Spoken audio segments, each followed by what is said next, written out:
I have family that was in the military, but none of them ever tried or went into special operations. I wanted to be the first generations in my family and encourage people after me and my family to go into special operations. In basic, my drill sergeants told me about RASP. Falling into AIT, when I had more privileges, I did more research into what RASP was. I volunteered as soon as I could. What piqued my interest in regiment was the culture of accountability. You have to consistently and constantly earn your spot in the regiment, from private to command sergeant major or battalion commander. My name is Private First Class Barr. I graduated RASP 1 month ago, and it all started in one place.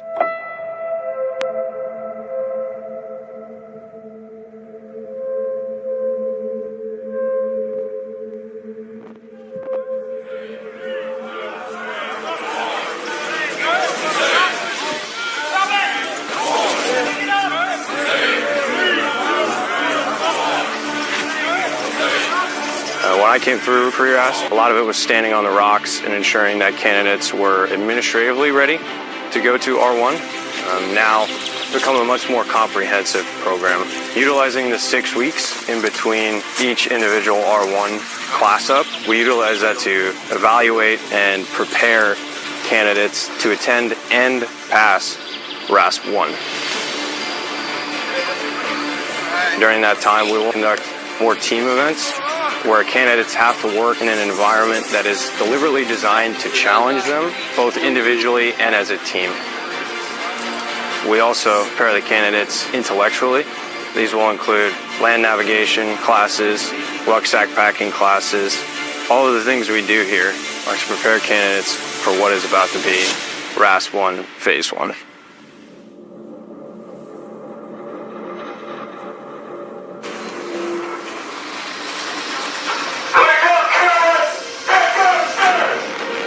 Phase 1 is a relentless onslaught of demanding challenges that test a soldier's physical and mental strength under extreme conditions.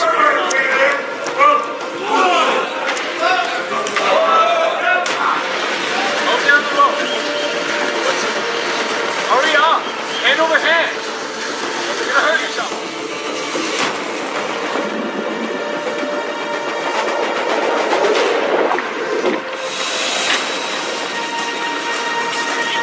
During RASP, we introduced them to SOC-P, the Special Operations Combatives Program. We know that every candidate has not been engaged in hand-to-hand combat, and SOC-P provides them with the tools necessary to be successful in a CQB environment.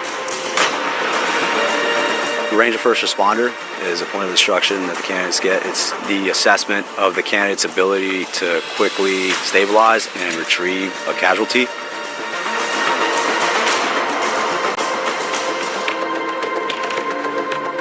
It is the last point of instruction leading up to the culminating event, which is their most challenging week within the course.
And for those that are remaining, they have one final task. If they complete it, they pass on to Phase 2.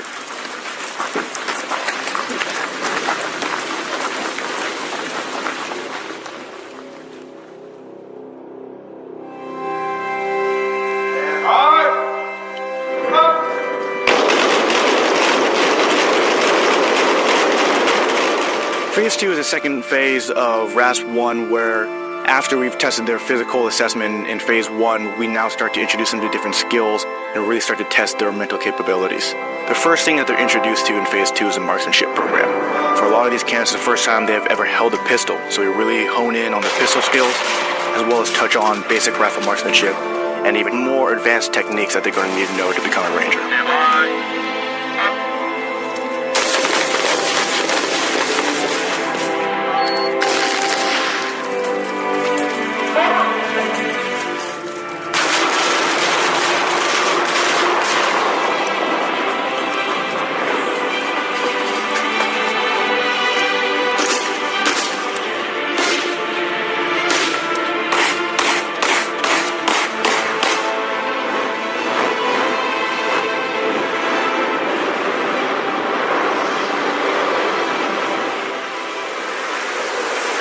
Also in Phase 2, we introduce them to a couple of skills that increases the lethality as well as mobility on the battlefield.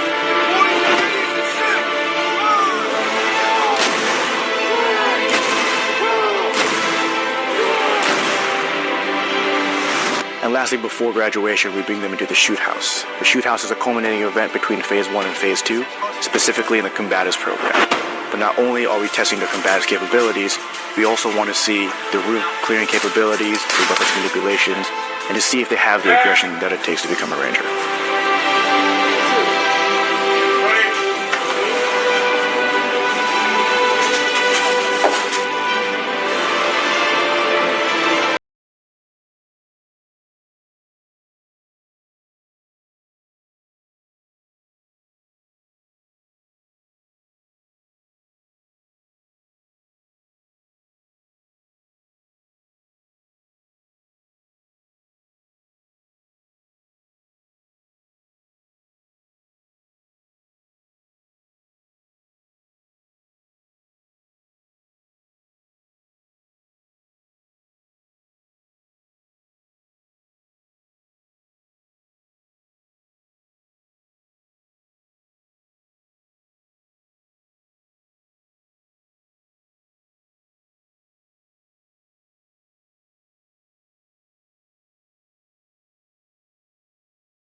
Your mission is to subscribe and beat feet to the next video.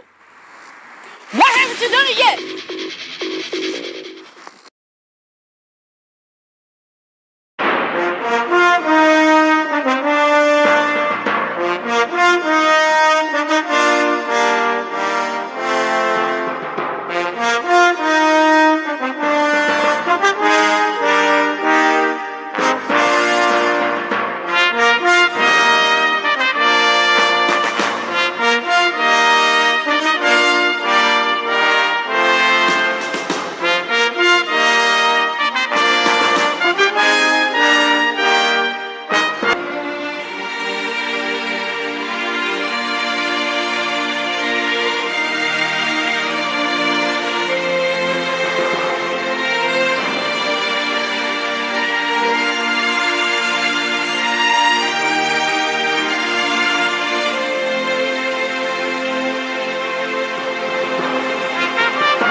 Attention!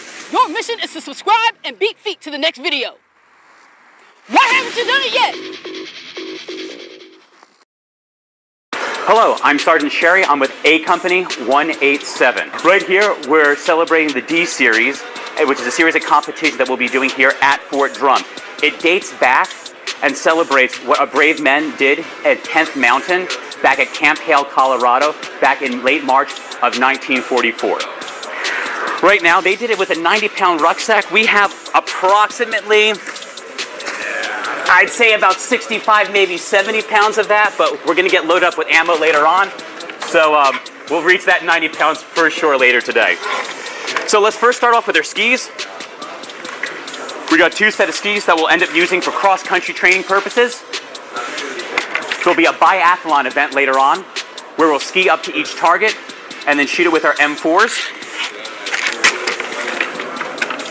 That also comes equipped with 2 of our ski poles as well. Now here at Fort Drum, we only have about 2 feet of snow on the ground right now. Back when they did it originally in 1944, there was about 8 feet of snow and temperatures reached to negative 30 degrees. Thank God it's a little bit warmer than that today. So in addition to our skis, we got a nice warm trigger finger mittens and also our snowshoes. So we'll use these to pack down the snow and traverse all the terrain that we need to get through throughout the course of this D Series. Can't go anywhere without your water source, so we have our Camelback on top. And now we get into the nitty gritty of it all. So in our sustainment pouches, we've got our poncho, wet wipes because you never know when you're gonna need them, spare gloves, one of our MREs, an extra neck gaiter, because as we all know in the Army, 1 is none, 2 is 1. We got our level 6 Equix over here. This is a, we call it our wet weather tops, but what this does is it acts as a really nice tight seal around the rest of our clothes. So not only is it waterproof, but it keeps in all the extra body heat that we need when it starts to drop even colder. They say tonight's gonna get around 4 degrees. We'll see how cold that really is. Other sustainment pouch, we got a tarp, some fat wood, and dryer lint when we have to start a fire. We're all good to go with that. And of course, our specialized winter MREs. So these are all dehydrated meals. So these winter MREs are all dehydrated meals. So we'll have to add boiling water to these in order to not only heat them up so it heats up our internal core temperature, but also it allows us to pack more calories in and pack more meals once they're dehydrated, and then once the water is added to it, they expand in volume and also caloric intake. So we have 2 of these. This is scrambled eggs. We'll see how Army eggs compare to real eggs. I don't know. So right now you kind of see this, I'm rocking this Christmas Story Ralphie kind of a costume that's kind of stuck in our hand, but we do this though in order to do a fast fit to take our gloves off, drop them so we can either use our hands manually or manipulate different gloves or weapon systems without having to lose where our gloves go. And it's just 550 cord that strings around the back of our top around to the other side. So we can drop these off and then just get in with it. We got extra winter goggles over here. And these are helpful when you're going through any kind of snow or when the winds start to pick up. We got the dark lenses here. That helps with snow blindness, and that's actually a huge injury that can happen in these nasty terrains. The sun gets so bright, it bounces and reflects off that white snow to the point where you just can't see anything. And eventually it will burn your eyes, and it can lead to permanent damage. But we also have our regular, typical APEL iPro, because it's the Army and you always need that with you. Again, no, Ziploc bags are not part of the packing list, but they keep things from getting snow inside, and they insulate just a little bit more. So we've got extra gloves, a spare pair of extra socks that's not inside the actual ruck, it's in another sustainment pouch, because just in case anything happens, you always want your feet to be nice and warm. We got another balaclava and a beanie. So a balaclava kind of looks like just a regular old face mask that goes all around your face.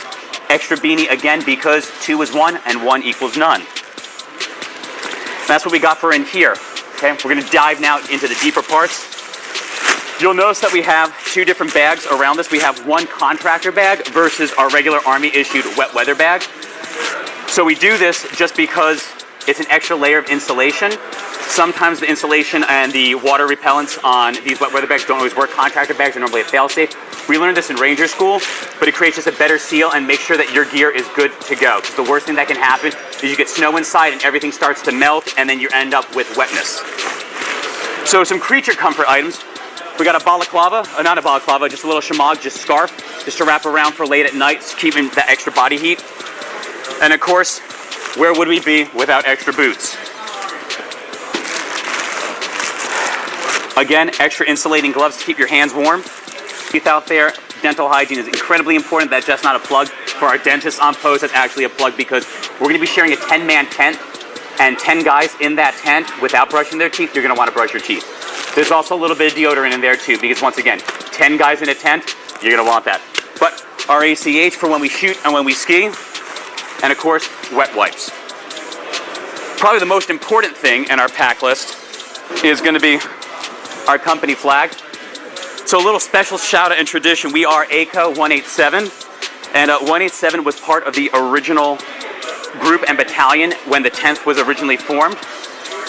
So the 10th started originally at Fort Lewis, and then later on, when the Mountain Training Center started happening at Camp Hale, Colorado, they moved everyone from Lewis that was skiing out there in Mount Rainier, they moved them all the way back down to Camp Hale, and the 87th was actually one of the original units there. You needed 3 letters of recommendation to get in part of that unit right there. You needed something from either a ski patrol master, a senator, either a congressman, pretty much saying that you were a fit individual, you had outdoor alpine skills, whether it be skiing or mountain climbing, and you also needed one just to make sure that you were a stand-up individual.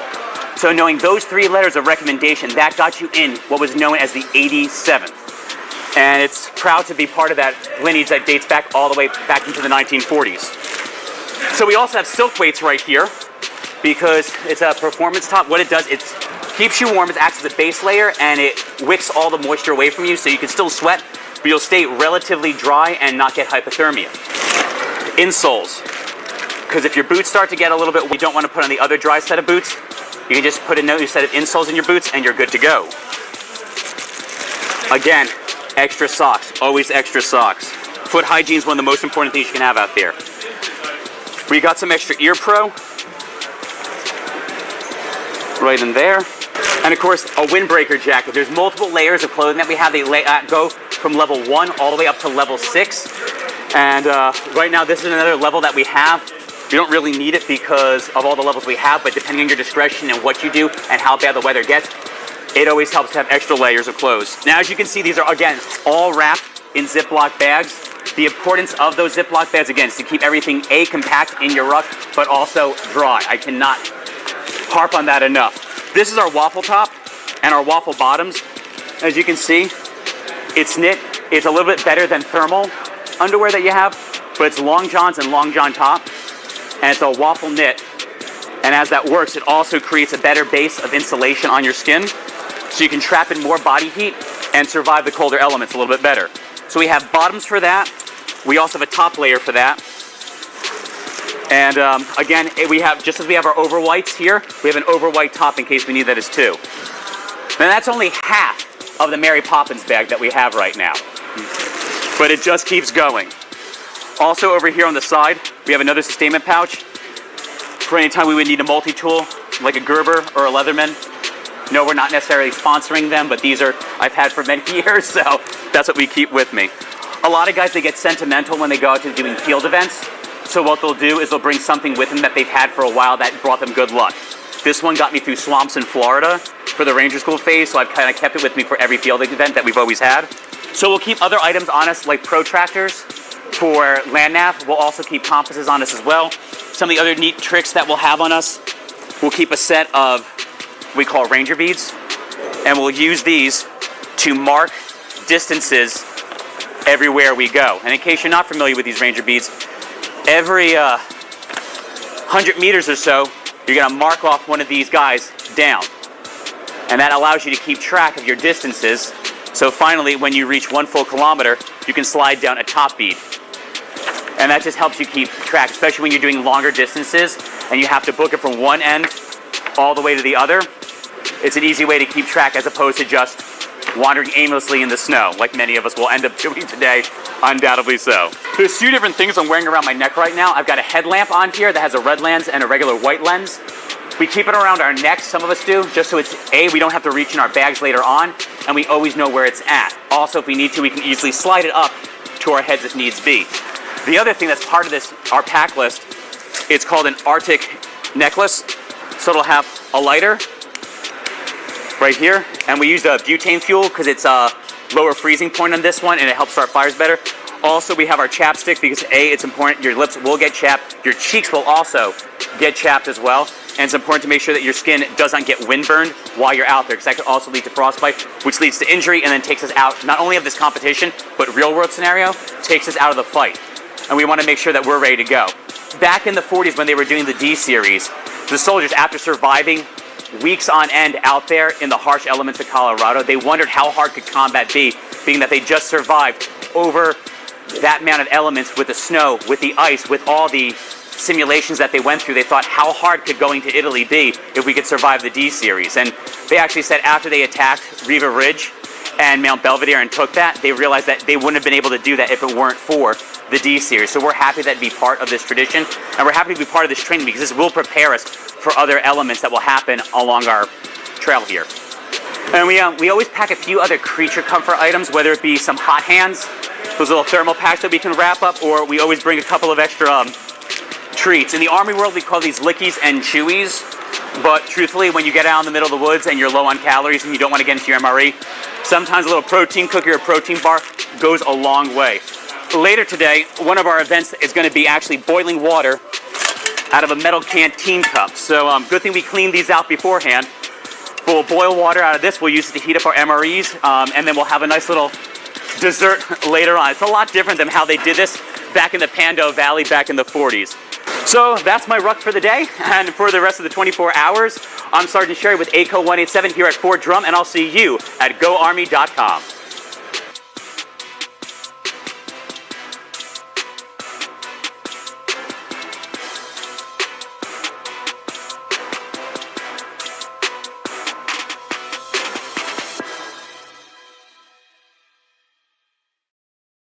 Hi, we're with the Danielle Institute for Veterans and Military Families. We got our start in 2006 with the launching of the Entrepreneurship Bootcamp for Veterans program. We have 5 pillars of operation, being career training, higher education, community service, entrepreneurship, and research. Being that we operate out of Syracuse University, we get all the benefits of being attached to an R1 institute. If you're a transitioning serviceman or women, probably familiar with our Boost to Business program, which we operate Oconus, and I'm on the entrepreneurship team. So if you're ever looking to own a business, you can go on our website, ivmfsyracuse.edu, for more information. Hi, we are the Tutor.com for U.S. Military Families program. We are a DoD-funded program, and we provide no-cost tutoring, homework help, test prep, and lots more to all military families. That's anyone serving in any capacity, active duty, guard, reserve, and also DoD civilians and all dependents. So our service is available kindergarten all the way through college. So service members can use it, spouses can use it, kids can use it. We have about 4,000 tutors that are available in a virtual classroom 24/7, and we can assist in over 150 subjects. And our tutors are all paid, subject matter experts, background checked, and they go through a very rigorous onboarding process. So it's a safe and secure place for family members and service members to get help with all of their academic stuff. So you can reach us, you can find us at tutor.com/military. That's where you can create an account. And you can also, if you have any questions, feel free to email us at militaryteam@tutor.com. At the Travis Mills Foundation, we support our post-9/11 recalibrated veterans and their families through various programs where we really focus on any of their mental and physical needs. And through that, they get much needed rest and relaxation and reconnection with their families. You can find us and more information about us at the travismillsfoundation.org. And if you or anyone you know that wants to be a part of our family program or our PATH program, you can apply right there on our website. This is the Gary Sinise Foundation booth at AUSA. Our foundation is dedicated to serving the military, veterans, first responders, their families, families of the fallen, and those in need. Today you can come by the table and learn about the wide range of services that the Gary Sinise Foundation offers, everything from mortgage-free smart homes for our nation's most severely wounded to direct financial assistance to those in need. Check us out at www.GarySiniseFoundation.org. Thank you. Good afternoon, I'm Randall Holmes with Military One Source. Military One Source, we're a Department of Defense funded program, all free for service members and spouses, their kids to use throughout their careers and then up to 365 days after service as well. Some things that we have that can provide value to service members and family members, they can do their taxes for free through our website.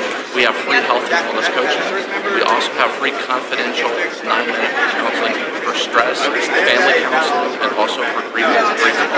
And we also have free language translation services of official documents written in foreign language. To access this resource, all a service member or family member has to do is go to our website at militaryonesource.mil to use our secure online chat feature, or they can dial up our 800 number at 800-342-9647, and we're available 24 hours a day, 7 days a week, 365 days a year.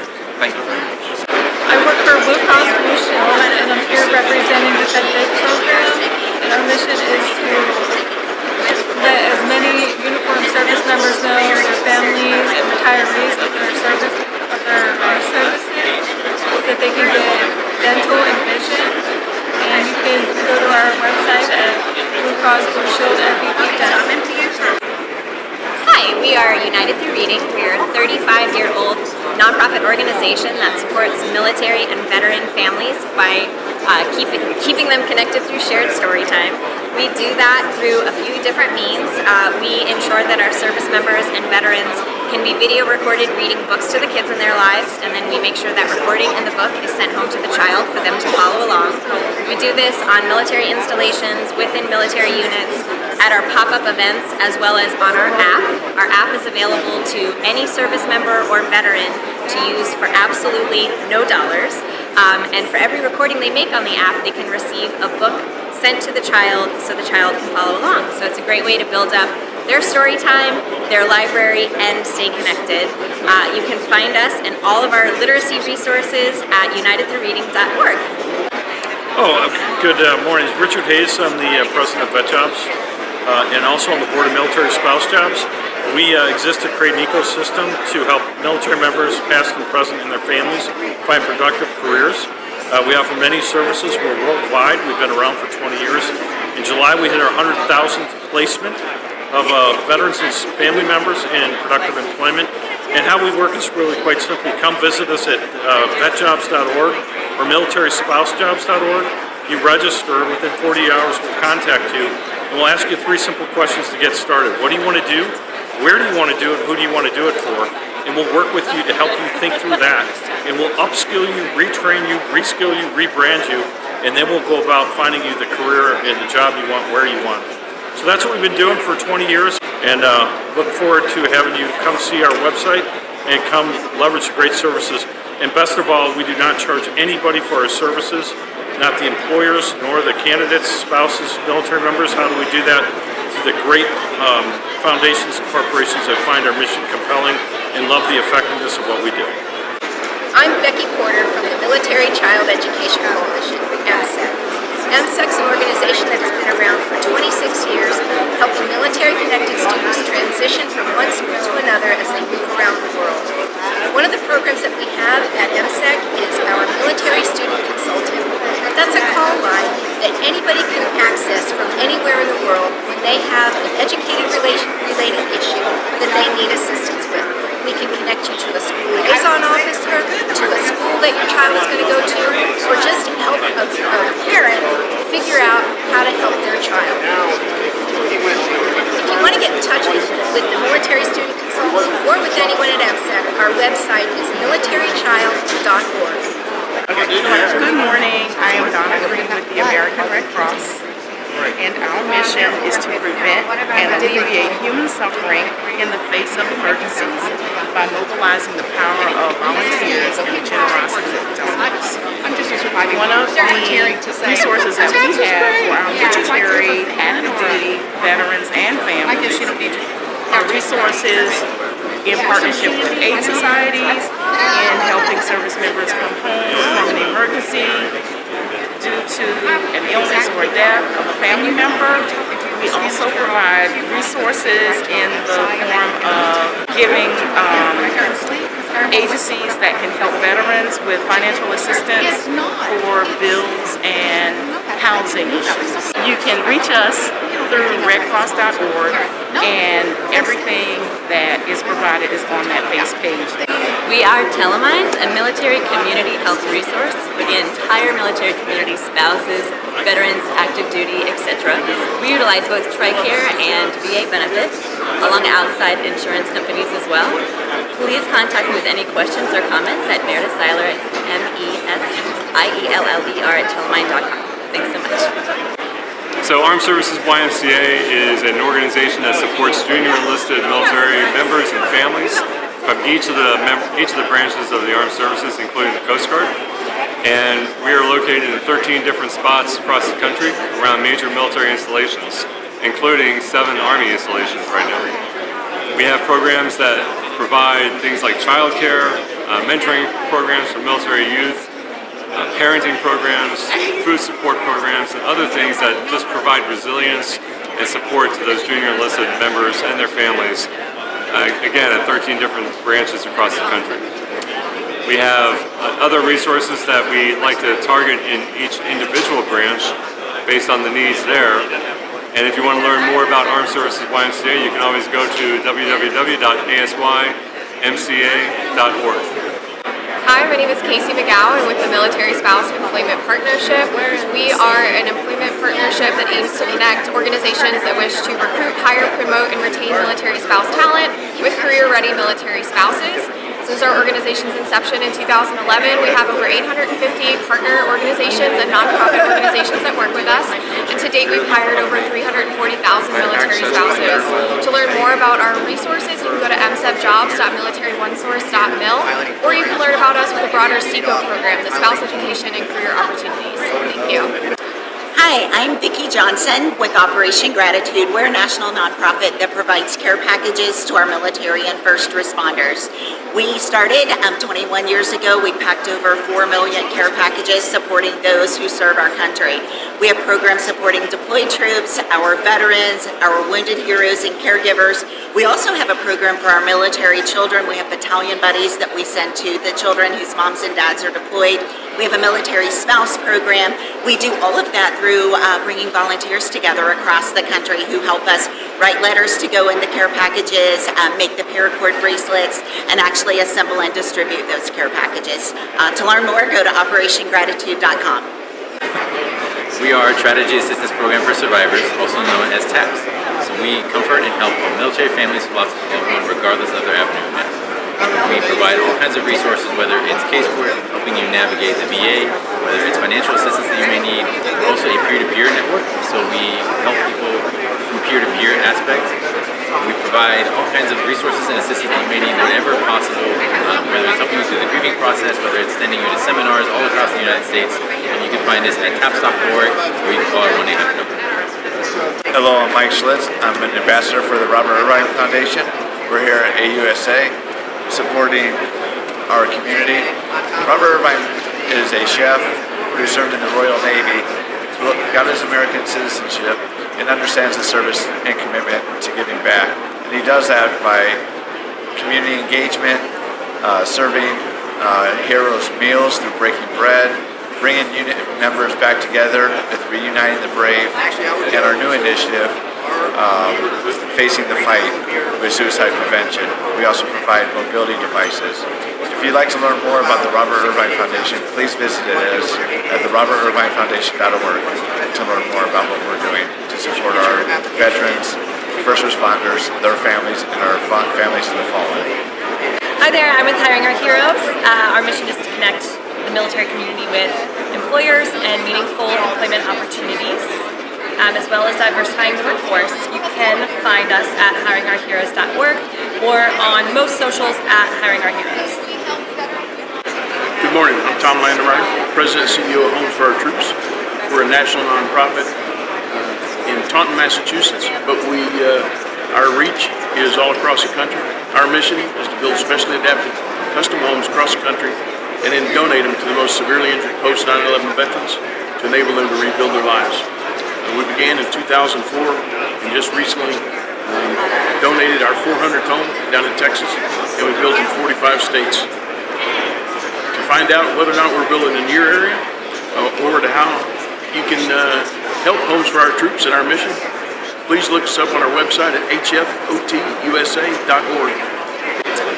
Hello everyone, my name is Devin McTavish on behalf of the USO. Thank you for watching this and listening to this. This is Carla Garcia, part of our Global Council Relations team.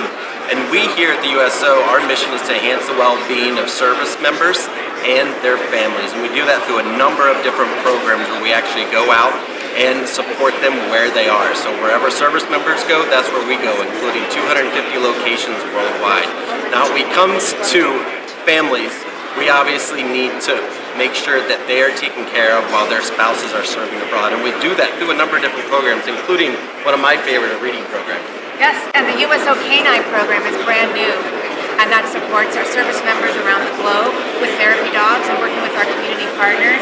We also have our USO centers, which are the foundation of what we provide as well, where service members and their families can expect to enjoy a snack, terrific Wi-Fi, games, comfortable seats and chairs, and a place where they can call home. It's a little respite from the stresses of daily life. So appreciate you listening to this, and thank you for all the support the DoD and everyone else provides at USO. And for more information, uso.org. My name is Delonte Green, Regional Director of Military Relations with the Barry Robinson Center. The Barry Robinson Center is a nonprofit mental and behavioral health residential treatment facility that exclusively serves military-connected adolescents ages 11 to 17. We're located down in Norfolk, Virginia. However, we work with military kiddos from all over the country. We work with 48 different states and 7 different countries.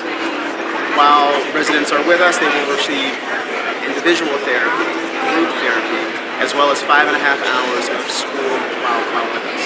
If you want to learn a little bit more about our program, you can always go to www.barryrobinson.org. Hello, this is the Army Fisher House program. For the Army, we have 17 houses at 11 locations around the world. Fisher Houses are military comfort homes, and anywhere we have a really big military hospital, we'll have a Fisher House to support the family while their loved one is recovering. The mission of the Fisher House is to provide comfort and caring support to military families around the world. We're so thankful to also have Jenny Hall from the Fisher House Foundation here, and they're on their way to building the 100th house to celebrate and support all military families and VAs around the world. Yes, I think as Kate said, we're on the road to 100 houses and continuing to grow beyond that. In addition to Fisher Houses, we also offer some additional programs called Hero Miles, Hotels for Heroes, Scholarships for Military Children, and the Fisher Service Award, which is a grant program. So lots of exciting things happening at the Fisher House. And the website that you can reach out to us is fisherhouse.org. Hello, I'm here to tell you about Club Beyond. And Club Beyond has been walking with the teenage children of active duty military families since 1980. And Club Beyond is where military teens belong. Our mission statement is to celebrate life with military teens, to introduce them to the life giver, and to help them be more like him. Our organization is present on 41 different military installations. 31 of those are Army installations. The rest are Air Force, Navy, and Marine Corps installations. And the resources we provide are weekly activities for military teams, summer camps, and at Joint Base Lewis McChord and Fort Cavazos, we offer military family camps each summer where military families can go to a week of summer camp at a very reduced price. And our contact information is www.clubbeyond.org, and all of our social media information and other resources are located on that website. Thank you. I'm Holly Vega. This is Military Heart Matters. We help the hearts that serve, and our mission is to educate, give resources, and to support our heart community. Any of our families that are veterans, active duty, and their children. We provide different programs like scholarships. We have the Supernova program. That program allows us to be able to give back in the sense of a stroller, a medical stroller, or a medical materials that are not provided through TRICARE or our DoD system. And you can find us on everything, Instagram, Facebook, we have Twitter, maybe one day we'll have TikTok.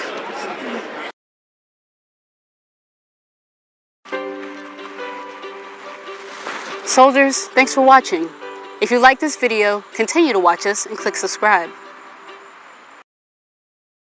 Here at the Future Soldier Prep course, it has been great having a second chance in the Army. Joining the Army, I mean, it's been my dream since I've been a little kid. Actually witnessing it is like one of the best things you can ever ask for. Welcome to the Future Soldier Prep course. This is the Academic Skills program. Let's take a look around. So initially when we pick up the trainees downstairs, when we get them on Friday, we do kind of the structured and discipline pickup. Saturday morning we do a Dante's pre-assessment, which kind of lets them know their areas of weaknesses. It also builds them kind of a curriculum to study for the 3 weeks they're here. Then they'll do a pre-test 1 the next Saturday, and then the final pre-test. But we have a pretty good baseline of where we kind of guess they'll score. So this is one of our first classrooms here, and then you can kind of see how the instructors, they take different approaches, but we cover the same material. So we have civilian instructors that teach.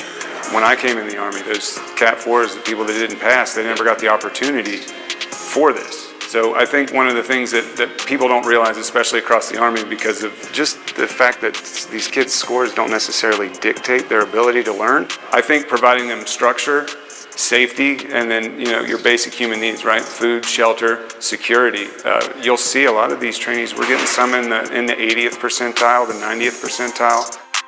So these trainees are basically on their study day, so they go through and kind of touch up on the things that they want before test day tomorrow. So it's individual and group study. It just depends on what they want to do. Some have their tablets, their workbooks, whatever they want to use to kind of just work on those few final details before they go in there.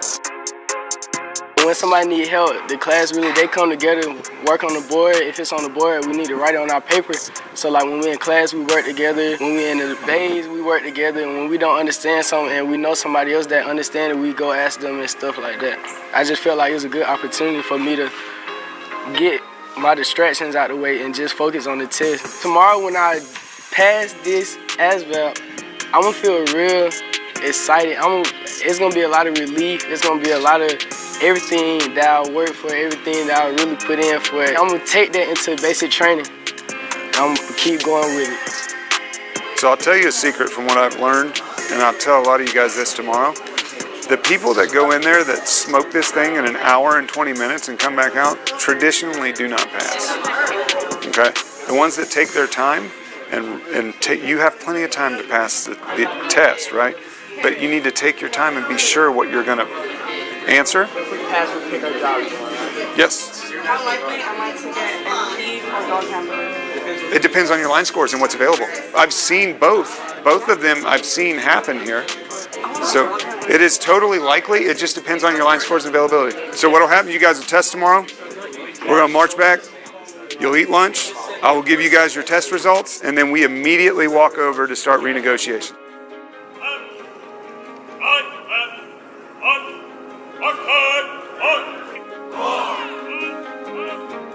All right, trainees, listen up. You guys better figure this stuff out quick. All right, every one of you out here right now will be moving on to basic training. All right, congratulations. You guys need to take care of yourselves now. Practice standards and discipline and learn this stuff because you're getting ready to move on. Everybody understand? Yes, Sergeant!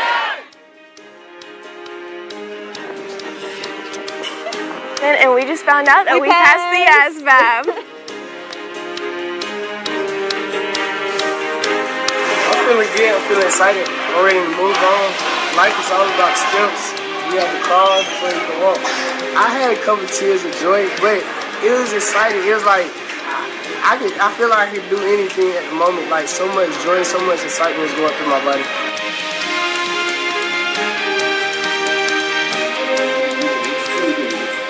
It is an amazing program. It has definitely built me up. It built me up on the physical side and the educational side. It also helps you build your motivation and your self-discipline. So at basic, you have to have the utmost self-discipline, and here they instill it in you, and I'm really happy about that because I know Cinnamon and us, right after we get those breaks in classes, we would do push-ups, we would do sit-ups, we would do something to just keep going. If anything, thank you, All Night Program, for giving me the emotional, physical, and motivated support to go to basic training.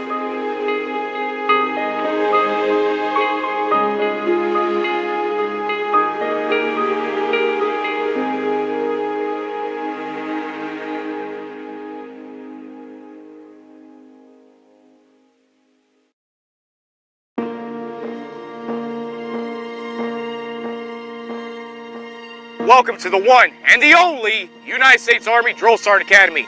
Throughout the next 9 weeks, your drill sergeant leaders will coach, teach, train, and mentor you on every aspect to become a drill sergeant in the United States Army by teaching the core tenets of basic combat training consisting of physical readiness training, drill ceremonies, rifle marksmanship, and warrior tasks and battle drills. Upon your successful completion of these tasks, you will then, only then, hold the honor of turning civilians into soldiers while being known as the United States Army Drill Sergeant. You'll be awarded the campaign hat or the drill sergeant hat, special qualification identifier of X-ray that of a drill sergeant, and the drill sergeant identification badge. The drill sergeant hat is temporary, but the drill sergeant identification badge remains with you forever after your successful tour and tenure successfully on the trail as the United States Army Drill Sergeant. You, operating as a member of a team, is the best way to conquer this academically challenging, mentally demanding, physically demanding, yet rewarding course. Drill Sergeants, you should be prepared for the United States Army Drill Sergeant Academy. Why? Because you're all non-commissioned officers, the backbone of the Army.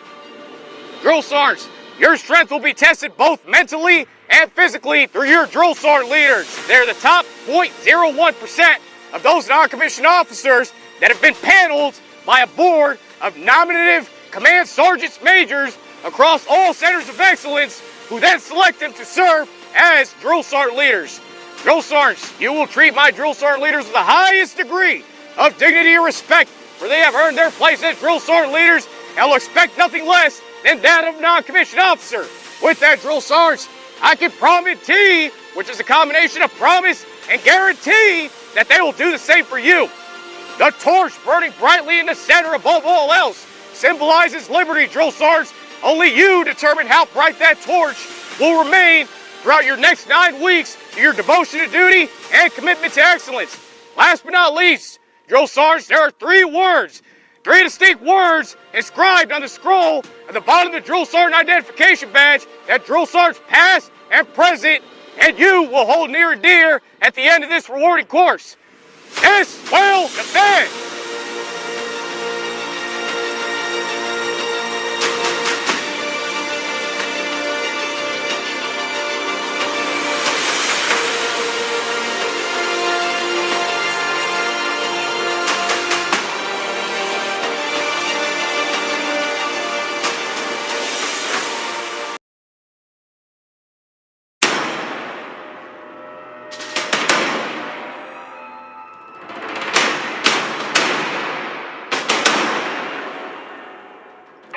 So, you're considering your options for the future and thinking about the Army, but you want to know what's in it for me. Well, in this Army 101, we will tell you exactly what benefits every soldier receives when they enlist or commission. Joining the Army is unlike any other option because there are benefits soldiers receive that you won't find anywhere else. There are many benefits that both soldiers and veterans receive, so we'll only mention some of the most common in this video. It's a common myth that the Army benefits and pay are not competitive with the civilian sector. First, let's look at pay. A career as a soldier is one of the most stable career choices someone can make. All soldiers receive a guaranteed paycheck twice a month based on their rank and the number of years they've been in service. As you progress in rank and time in service, the more money you will earn. This pay can also increase annually through congressional pay raises. In addition to base pay, soldiers also receive tax-free allowances for housing and food. Depending on your job or specialization, you may receive special pay in addition to your base salary. There are even several types of pay for hardship, hazardous duty, and special qualifications. Next, let's talk bonuses. Selective jobs can offer enlistment bonuses as soon as you first sign up or give a bonus if you decide to re-enlist. These amounts will vary depending on the critical need for the job at the time. Soldiers receive 30 days of vacation with pay per year. They also don't work on federal holidays under normal conditions. If a soldier has earned more than 60 days of paid leave, they must use the excess days or lose them by the end of the fiscal year. Whether it's a short or long trip, you can go on vacation and fully enjoy your time off while still receiving your salary and other allowances that are due to you. If you're a new parent, the Army also provides 12 weeks of paternal leave.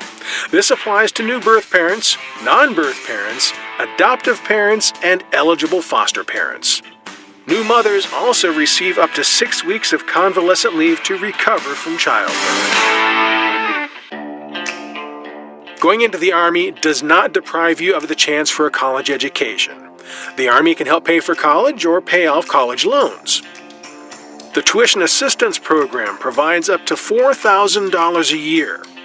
This can be up to 16 credit hours per year with a cap of $250 per credit hour towards college tuition. This is available to soldiers on active duty after completing AIT and becoming MOS qualified. The Army also has the Post 9/11 GI Bill and Montgomery GI Bill. These programs cover 100% tuition and fees for 36 academic months and include a monthly housing allowance and annual book stipend benefit. These bills can pay for college, technical training, job certification, on-the-job and apprenticeship training, special licensing programs, and more. You also have the option to transfer your GI Bill to your family members. Finally, the Loan Repayment Program, which caps at $65,000, and the Student Loan Repayment Program, which caps at $50,000, are two additional educational benefits available to soldiers and can be enlistment incentive for recruits. The Federal Student Loan Forgiveness Program is a benefit that eliminates up to $65,000 in existing student loan debt. The Army generally provides room and board to new soldiers in the form of on-post barracks and dining facilities, all at no charge to the soldiers. Army housing varies and is generally provided based on rank, location, and family situation. Soldiers and their families live in well-designed and modern on-base housing communities that emulate what civilian communities offer, including schools, church facilities, gyms, libraries, banks, commissaries, theaters, restaurants, shopping, and many other community services. When it's time to move, the Army pays for that too. Whether moving across the country or the world, the Army will pack up and ship your home goods and vehicles at no cost to the soldier. For soldiers who want to buy their home, the VA Home Loan Program offers competitive interest rates and allows reduced to zero down payments for soldiers and veterans. The Army provides soldiers the best health care possible by providing hospitals, clinics, and dental services for active duty personnel and their families on or near most Army installations. For soldiers not near an Army hospital, rest easy with TRICARE Prime. Active duty service members will never pay out of pocket for any type of care within the network for this comprehensive medical insurance program. TRICARE also offers several plans that cover service members and their immediate family members at competitive rates. Active duty soldiers are automatically signed up for service members' group life insurance when they enlist and are eligible for packages between $50,000 to $500,000 in affordable life insurance. There are many other benefits to soldiers, ranging from access to military exchanges and commissaries, child care and youth service facilities, worldwide travel, financial assistance in emergencies, nationwide military discounts, the blended retirement system, a multitude of soldier services, and countless other benefits that open up to you as a veteran through the Department of Veterans Affairs. Perhaps the greatest benefit of all is the experience of service. Through service, you learn self-discipline, earn respect, and demonstrate work ethic. The experience, training, and leadership skills you earn in the Army are exactly what employers seek, but that's just an additional benefit. A feeling of patriotism, sense of duty, honor, selfless service, and purpose that can be gained only through the Army are some of the sentiments that veterans and soldiers share. All this, plus leadership skills, doing work that matters, camaraderie, and accomplishments are just some of the intangibles that are perhaps the most rewarding benefit of all. So now you know what's in it for you. What are you waiting for? Visit GoArmy.com and start your journey today.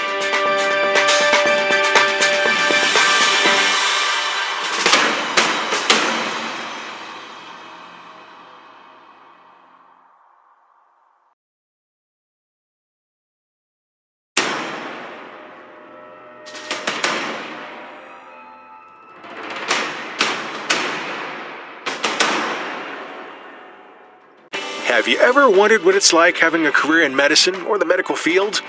Maybe you're already in the medical field and are curious how to get more out of your medical career. Well then, you've come to the right place. The U.S. Army Medical Department is among the largest comprehensive healthcare systems in the country. It serves soldiers, their families, military retirees, and their community. Army medical experts, to include physicians, nurses, researchers, and technicians, often use and pioneer the most sophisticated medical technologies and latest treatment modalities. The Army Medical Command is composed of 8 corps: Army Medical Corps, Medical Service Corps, Medical Specialist Corps, Veterinary Corps, Army Nurse Corps, and Army Dental Corps, Enlisted Corps, and the Civilian Corps. Each medical corps has specific functions to build a total integral Army medicine team to provide the expertise both near and far to maintain the U.S. Army's high standards in combat-ready care. The Army Medical Corps contains over 40 specialties, from internal medicine and neurosurgery to pathology, anesthesiology, and psychiatry. Army Medical Corps physicians practice in 3 main areas: operational medicine, clinical medicine, and research medicine. The Medical Service Corps is the most diverse branch of the U.S. Army. This corps is home to medical administrative, scientific, and provider specialties, from direct patient care to management of the U.S. Army's health service system. Disciplines include behavioral sciences, health services, laboratory sciences, optometry, pharmacy, podiatry, and preventative medicine. Next, we have the Medical Specialist Corps, where there are 4 distinct specialties to provide complete care through the day-to-day wellness, recovery, and increased quality care, and include physical therapists, occupational therapists, clinical dietitians, and physician assistants. The Veterinary Corps conducts and oversees all Department of Defense veterinary service activities. Army Veterinary Corps officers are responsible for preventing contagious and zoonotic diseases, providing care to military working dogs, caring for ceremonial horses, treating family pets, and even supporting human-animal support programs at military hospitals. The Army Nurse Corps represents more than 11,000 soldiers dedicated to providing high-tech, quality health care for military personnel, their families, and military retirees all over the world. They support humanitarian missions and respond to natural disasters, experiences unmatched as a civilian nurse. The Army Nurse Corps has 12 different specialties, providing continuous medicine to our families, soldiers, and retirees from the emergency room to the operating room, through critical care, and across the hospital. The Army Dental Corps teaches more residents than any other institution in the country. It maintains modern dental facilities both in the U.S. and abroad. The Army's specialty residency programs produce graduates regularly scoring in the top 95th percentile. The Army Dental Corps offers 10 specialties, taking you from the teeth to the forensics in dentistry.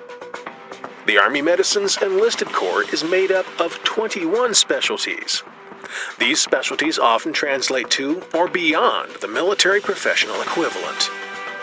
The Enlisted Corps is critical to the Army's success as they vastly outnumber all the other medical corps and are often where their soldier brethren are. They are medical professionals who provide wellness care, pre-hospital care, and care all the way through recovery. It is the second oldest corps in Army medicine, established to ensure timely care in any environment. As a member of the Army healthcare team, you'll receive benefits that you won't be able to get in a civilian career. Feel inspired with great case diversity and over 40,000 visits coming into the U.S. Army military treatment facilities and across our installations around the world every day. Travel abroad to provide medicine to and work with allied nations. See and study diseases, injuries, and illnesses that are not usually encountered in the civilian sector. Practice medicine as a team, for a team, with fewer limitations by treating patients not on their ability to pay, but by the treatment you see necessary. The U.S. Army Medical Department is one of the few places in the world where comprehensive patient care is the top priority.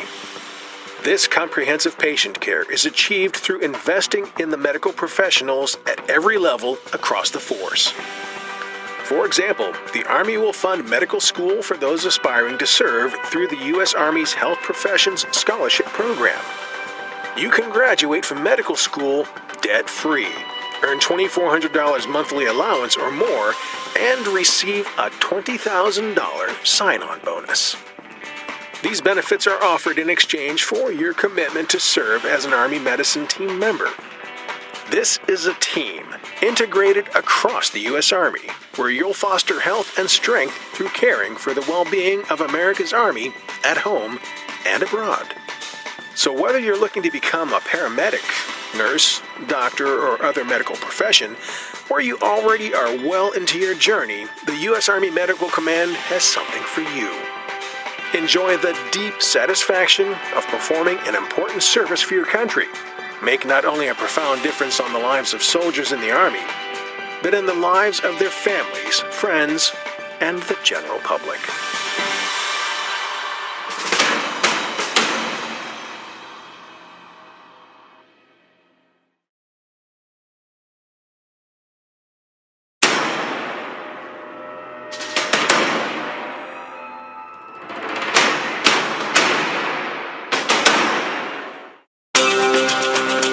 Welcome to U.S. Army Ranks Part 3. We're talking about officer ranks.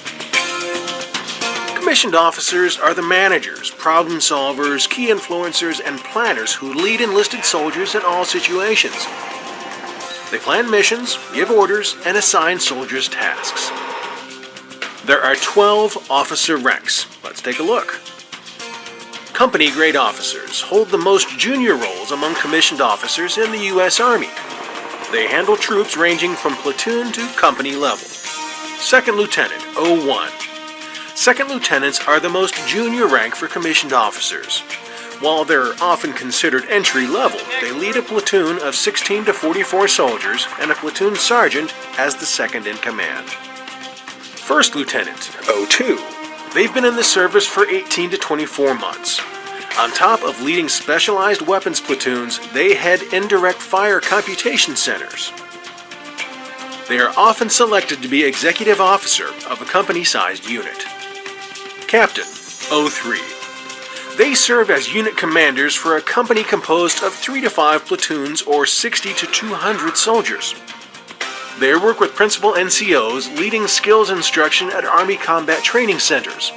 Captains are also often chosen as staff officers of a battalion. Field grade officers play a huge leadership role in the U.S. Army. They hold considerable responsibilities, such as advisors, instructors, and leaders of most military operations. Major, 04. Majors serve as the task force commander and staff officer at a brigade level unit. They play a key role in the Army's personnel, intelligence, signal, logistical, and operational missions. Lieutenant Colonel, 05. They oversee battalion-level units of 300 to 1,000 soldiers. They work closely with Command Sergeant Majors as the principal NCO assistants for combat arms, combat support, and combat service support. Lieutenant Colonels also serve as staff officers at division and higher. Colonel, 06. They are responsible for brigade-level operations composed of 3 or more battalions or 1,500 to 3,200 soldiers. Colonels serve as staff officers at corps and higher. Colonels have a unique rank insignia reflecting an eagle. Coming up, we have general officers. They have the most military powers in the U.S. Army. They operate on a star rank structure. The higher the number of stars, the higher the rank. Brigadier General, 07. Brigadier Generals serve as deputy commanders of a major general. Together, they oversee division-level units. Brigadier Generals are responsible for planning and coordinating personnel in a division. Major General, 08. They have a 2-star rank insignia, showing their lead command at division-level units of 10,000 to 16,000 soldiers. They perform tactical operations for sustained battles and engagements of the U.S. Army. Lieutenant General, 09. Lieutenant Generals lead one of the biggest units in the U.S. Army. They lead corps comprising 2 to 5 divisions or 20,000 to 40,000 soldiers. Lieutenant Generals are responsible for command, control, and logistical support, often assisted by a Command Sergeant Major. General, 010. Generals have the most seniority among general commissioned officers. With over 30 years in service, they command Field Army, Army Group, and Army Region composed of up to 1 million personnel. Then we have the General of the Army, which is reserved only during wartime. They serve as the commanding officer to create, implement, and order strategies for other lower-ranked soldiers. The last officers to hold this rank served during and immediately following World War II. Finally, we have General of the Armies, also referred to as a 6-star general and is the highest rank in the U.S. Army. There is no official insignia for this rank. The rank has been conferred only 3 times. John J. Pershing was the first person to be given the rank in 1919. The rank was created for him following his distinguished service in World War I. In 1976, George Washington was posthumously promoted to this rank as part of the U.S. bicentennial celebrations. And most recently, Ulysses S. Grant was posthumously promoted in 2022. Regardless of rank, every soldier has a significant role in the total Army mission. If you're interested in learning more about Army ranks, visit army.mil/ranks. Don't forget to stay tuned to our channel for more Army 101 content coming your way.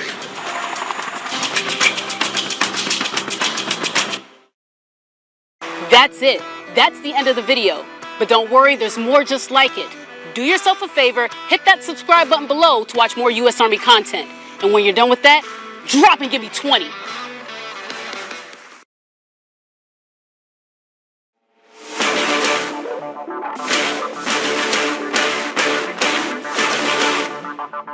Managing finances can be hard. Did you know the Army has several resources available for soldiers and family members who want to be more financially stable? Today, we'd like to share everything you need to know about financial readiness resources available to soldiers and family members. Financial literacy is important and can directly impact mission readiness. If soldiers can take care of their financial means, they can take care of their families and allow them to focus on their mission and work performance. And we want to enable soldiers to succeed at life. Service members are required to take financial readiness program training at key milestones in their careers that will enable them to make informed decisions on what to do with their finances. But there are many more tools available. Army Community Service also offers free, confidential counseling services, education, and emergency assistance with credentialed financial counselors, and can assist you with money management training. Want to plan and invest for the future? Then the Thrift Savings Plan may be for you. It's a retirement savings and investment plan for federal employees and members of the uniformed services. The government will even match some of your contributions if you're under the blended retirement system. For more information, visit www.tsp.gov. Army Emergency Relief can also provide financial assistance through zero-interest loans, grants, and scholarships. Visit financialfrontline.org to learn important financial management skills through interactive tools, videos, and resources. Resources for leaders are also available in the Economic Security Toolkit on financialfrontline.org, where leaders can learn how to support the financial needs of your soldiers to support mission readiness. Learn about spending plans, reducing debt, the blended retirement system, and so much more. There are 4 ways you can get connected to these resources. 1. Go to financialfrontline.org and click through the self-help products and resources. 2. Call Military OneSource at 1-800-342-9647 for more information or immediate assistance with financial matters. 3. Visit your local Army Community Service Center and see a financial counselor. And 4. If you're not near an installation, know this. All active duty, National Guard, and Reserve service members, their family members, and survivors are eligible to receive no-cost financial counseling services. You are welcome to work with any PFC, regardless of the service branch affiliation listed. Use the PFC locator at https://finred.usalearning.gov/PFC-map to find the nearest location. Training's available online, face-to-face on your installation, or group training with a credentialed financial counselor. One of the Army's initiatives is amplifying its financial readiness resources. This initiative aims to provide soldiers and their families with comprehensive support. The Army provides all these tools and resources so soldiers and their families can better assess and understand their financial well-being.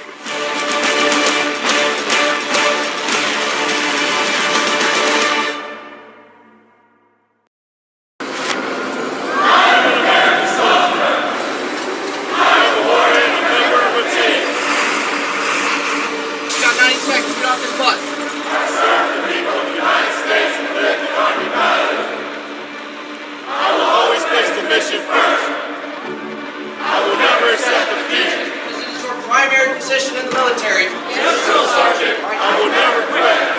In a single file. I will never leave a fallen comrade. There's no prouder tradition than serving in the United States Army.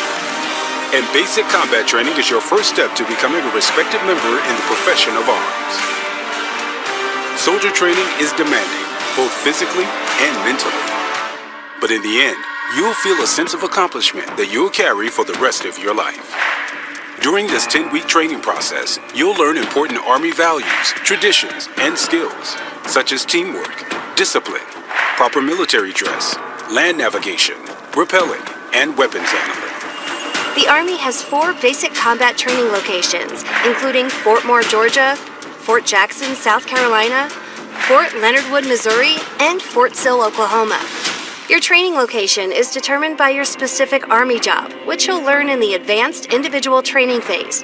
And those trainees on track to become officers will go on to Officer Candidate School at Fort Moore after completing their basic training. For all trainees, most nights are spent in the barracks, and every recruit is assigned a bunk and a locker. The only times you don't stay in the barracks is during an overnight field exercise. 3 hot meals are provided each day during basic training at the On-Post Dining Facility, or DFAC. The DFAC offers a variety of nutritious food, which will help keep you energized during your tough physical training. Phone calls are limited during basic training and are at the discretion of the drill sergeant. Packages with treats and snacks are discouraged. However, letters between family and trainees are highly encouraged. After you arrive at your designated training location, you'll spend your first several days in reception. Here you'll fill out paperwork to start getting paid, receive physical exams and immunizations, get a haircut if you're male, and you'll be issued your Army uniform and other personal items. Once you complete reception, you'll move to your training company and meet the drill sergeants who will train and mentor you until graduation. Your first week in the training company is called Yellow Phase. During this phase, you are introduced to military customs and courtesies, discipline, the Army ethic, values, Army history, physical readiness training, and performance optimization. As a drill sergeant, I'm here to coach, teach, and mentor. I teach trainees the basics, whether it be shooting, moving, communicating, they learn the basics. I feel as though I'm kind of taking a child and molding them into something that they join the Army to be.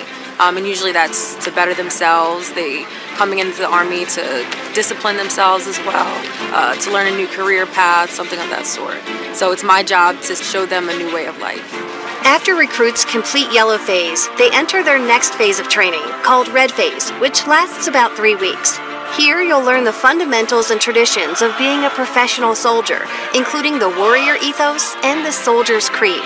This phase includes daily physical training and other physical tasks, such as the confidence course, team development course, rappel tower, and MBC chamber. This is where you start your fitness transformation. The Army Combat Fitness Test is administered, so you will see how you do on your first PT test. This will consist of a deadlift, standing power throw, push-ups, a sprint drag carry, the plank, and a 2-mile run. And you'll learn basic soldier tasks like how to pack and load your rucksack and clean your issued weapon. The hardest part of Red Phase for me was definitely adjusting living with about 40 people in a bay, ranging from ages 18 to almost 40, and different cultures and backgrounds and ethnicities. Learning to work together as a team, it can definitely be one of the biggest challenges in Red Phase. After Red Phase, you'll enter White Phase. This phase lasts about 2 weeks and increases the level of fitness training and your soldiering skills, including how to set a perimeter, hand-to-hand combat drills, basic rifle marksmanship, first aid, and land navigation. It's through training such as this that you start to come together as a team and practice the leadership, resiliency, and teamwork skills you're learning. At the same time, you're gaining a new confidence. You don't have to be the strongest or the fastest. You just have to be mentally ready, and you have to push yourself through and be your own support. Every day you're going to have to give it everything you got. This isn't an easy thing to do. It's a choice to leave your job, leave your family.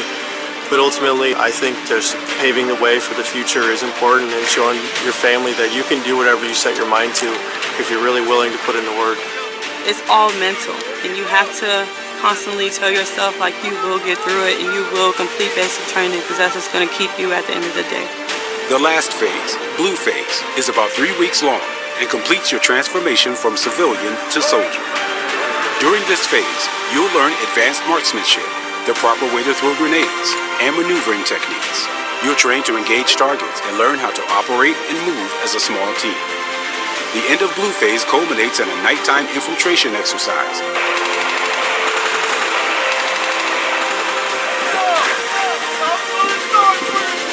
And a 10-mile road.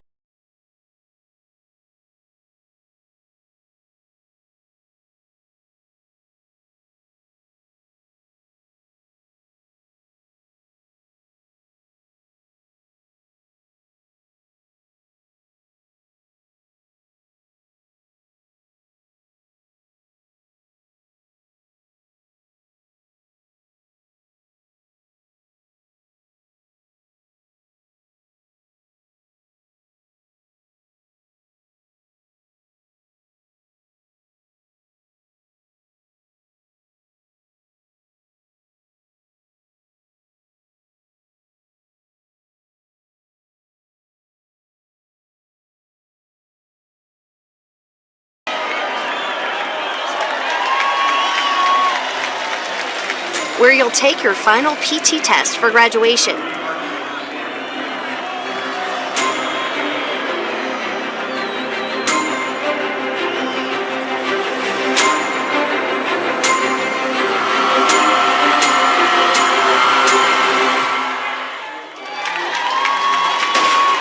But this time also includes Family Day, in addition to the graduation ceremony itself. You'll also spend time out processing and preparing for the next phase of your Army career, which is your advanced individual training. I've learned that I always have to put the team first no matter what, and that selfless service is the most important thing a soldier could do. It's a great learning experience. It instills discipline, and I think it's overall really beneficial for society as a whole. Basic training is not going to be easy. It's not made to be easy. The drill sergeants are going to be hard on you. That's our job. That's what we're supposed to do. Do not take it personal. Take it as a learning experience and constantly tell yourself that you can do it and you will do it. There's no denying that basic combat training is tough, but you'll find that becoming a valued member of the world's greatest army is one of your life's major accomplishments, and the skills you learn will be ones you use for the rest of your life. It's also your first step in a career as a soldier. Learning tough physical and mental skills, as well as nurturing your leadership abilities, will create limitless opportunities as you move forward in Army training. Join us and discover untapped possibilities.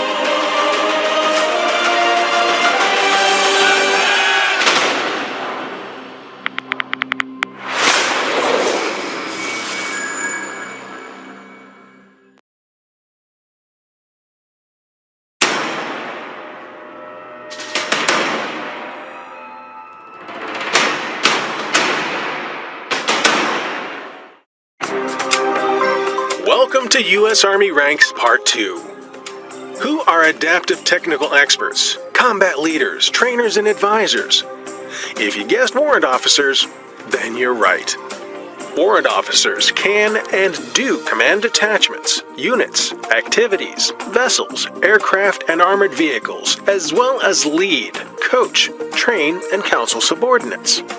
However, the warrant officer's primary task is to serve as a technical expert, providing valuable skills, guidance, and expertise to commanders and organizations in their particular field. There are 5 ranks for warrant officers. Let's take a look. Warrant Officer 1, WO1, is the base-level rank technical expert in their field and is appointed by warrant from the Secretary of the Army. They primarily support their teams through battalion-level operations. Chief Warrant Officer 2, CW2, is an intermediate-level role that serves as a technical and tactical expert who performs increased duties and responsibilities at the detachment through battalion levels. Chief Warrant Officer 3, CW3, is an advanced-level expert who has honed their technical and tactical expertise. They provide direction, guidance, resources, assistance, and supervision necessary for subordinates to perform their duties. They serve up to the brigade level. Chief Warrant Officer 4, CW4, is a senior-level expert in their chosen field. They serve at the brigade level and higher. They typically have special mentorship responsibilities for other warrant officers and provide essential advice to commanders on warrant officer issues. Chief Warrant Officer 5, CW5, supports higher-level operations up to the command level. They provide technical and tactical expertise as well as leadership and mentoring at a master level. Chief Warrant Officer of the Army. Through progressive levels of expertise and assignments, training, and education, the warrant officer administers, manages, maintains, operates, and integrates systems and equipment across the full spectrum of operations. If you're interested in learning more about Army ranks, visit army.mil/ranks. Don't forget to stay tuned for Part 3 on officer ranks.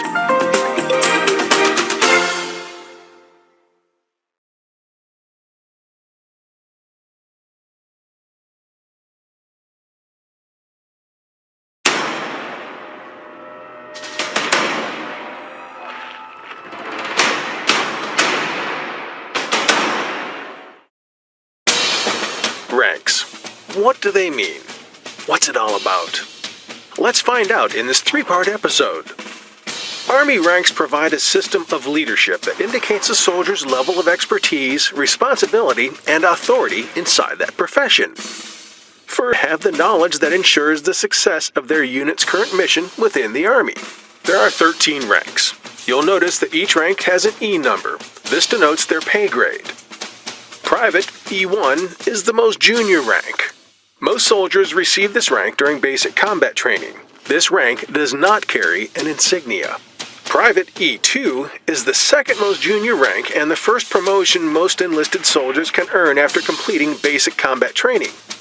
The private's job is to apply the new skills and knowledge learned during basic training and to continue to learn how to follow orders given by their higher-ranked supervisors. Private First Class, E3. Soldiers are generally promoted to this level within a year by request of a supervisor. Their primary role is to carry out orders and complete missions. Specialist E4. Specialists can manage other lower-ranked enlisted soldiers. A soldier can be promoted to this rank after serving a minimum of 2 years and attending a training class. Recruits with a 4-year degree may enter basic combat training as a specialist. Corporal E4. Corporals are the base level of the non-commissioned officer or NCO ranks. They serve as team leader of the smallest Army unit and are responsible for individual training, personal appearance, and cleanliness of soldiers. Sergeant E5. Sergeants typically lead a fire team of around 5 soldiers. Sergeants oversee soldiers in their daily tasks and are expected to set a standard for lower-ranked soldiers to live up to. Staff Sergeant E6. Staff sergeants lead a squad made up of 8 to 16 soldiers. Often, staff sergeants will have 1 or more sergeants under his or her leadership. They are responsible for developing, maintaining, and using the full range of a soldier's potential. Sergeant First Class E7. As key assistants and advisors to platoon leaders, Sergeants First Class generally have 10 to 15 years of Army experience. Master Sergeant E8. Master Sergeants are the principal non-commissioned officers at the battalion level and higher. First Sergeant E8. First Sergeants are the lifeblood of a company. They're providers, disciplinarians, and counselors. In addition, they also instruct other sergeants, advise the commander, and help train all enlisted soldiers as well as assist officers at the company level. Sergeant Major E9.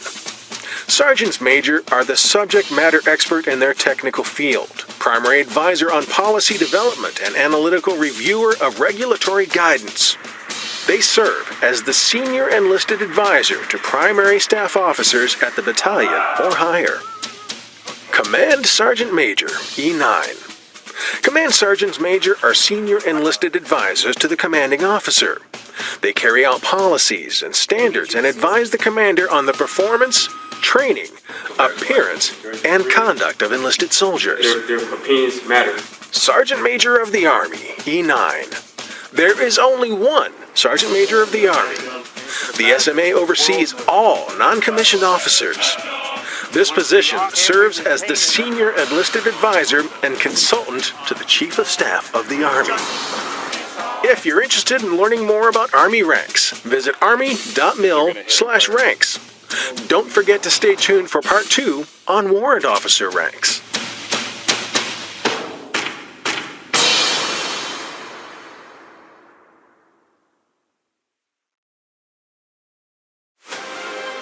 It has been 1 year since the Army established the Future Soldier Preparatory Course, helping prospective soldiers overcome physical and academic barriers to service and meet or exceed the Army's enlistment standards. Over the past year, more than 12,300 students have attended the course, with more than 8,800 already graduating and moving on to basic combat training. Students in the academic track have increased their ASVAB score by an average of 18.5 points, while students in the fitness track are losing an average of 1.7% body fat each week. Both tracks have a graduation rate of 95%, and to date, graduates have received more than $15.5 million in bonuses. I joined the Army because I wanted a new experience and also to better myself both physically and mentally. I kind of suck at taking tests. I get nervous and things like that. It kind of put pressure on me. I'm actually an example of someone who didn't lose any weight but lost body fat percentage and inches. So they tell you right off the bat it's not a weight loss program, and that's true. I started my ASVAB score with a 38 and my MOS was 91 Bravo, which is a wheeled mechanic. I was able to increase my score by a 90, and I changed my job to a 68 Whiskey, which is a combat medic, and had a bonus of 7,500 with airborne school. I have seen positive results. I've lost an inch of my waist. I lost about like 10 pounds, and I feel like I'm constantly getting stronger every day. Not only does it teach you about fitness and nutrition, but also like how to address drill sergeants, just how to be a soldier versus a civilian. I feel good. I feel accomplished. After being here for about 4 months, I feel like this is something that's really good for me and that I improve a lot over these last 4 months from being in the civilian world to the Army world. Sets you up with literally the formula for success. You just have to be open-minded and trust yourself and do it. I would tell them if they have any doubts about joining to ask themselves, do they not want to join because they know they can't do it, or because they're comfortable in where they are now and don't want to take up the challenge? To learn more about the Future Soldier Preparatory Course and how you can be all you can be, visit GoArmy.com or your local recruiting station today.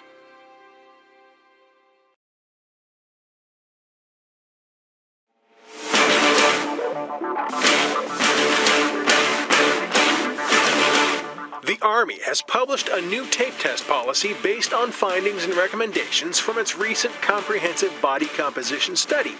The policy is effective immediately and will now use a more consistent and accurate body circumference-based tape method to estimate soldiers' body fat.